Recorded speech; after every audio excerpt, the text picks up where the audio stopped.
ना माणसाने आल्या आयुष्यात तर काही गोष्टी विसराव्यात हे मात्र खरं आहे.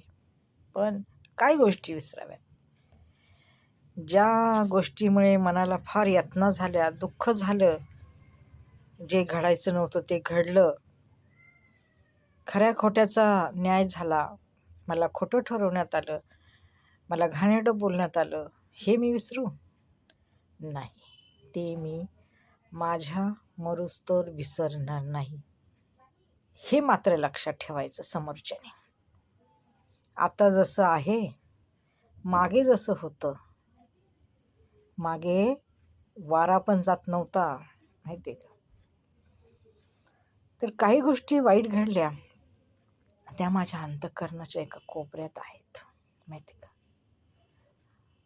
आणि त्या सदैव राहतील. जोपर्यंत मी मातीला माती मिळत नाही, जोपर्यंत माझं मरण होत नाही, तोपर्यंत त्या गोष्टी माझ्या मनामध्ये खोलवर रुतल्या आहेत. आणि त्या गोष्टीला माझ्याकडं कोणालाच माफी नाही. मग ती माझी मुलगी असू, माझ्या बहिणी असू, माझे नातेवाईक असू, घरातली कुठली पण व्यक्ती असू,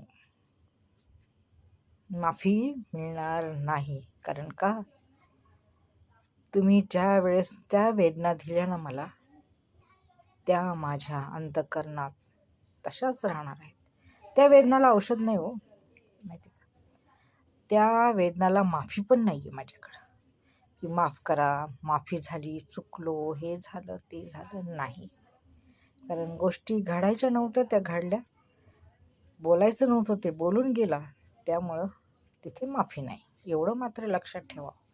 तिथे माझं मत एकच राहणार आहे, नाही म्हणजे नाही आणि हो म्हणजे हो.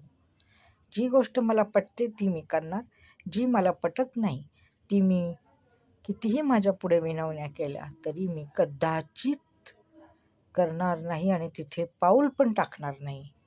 एवढं मात्र लक्षात ठेवायचं.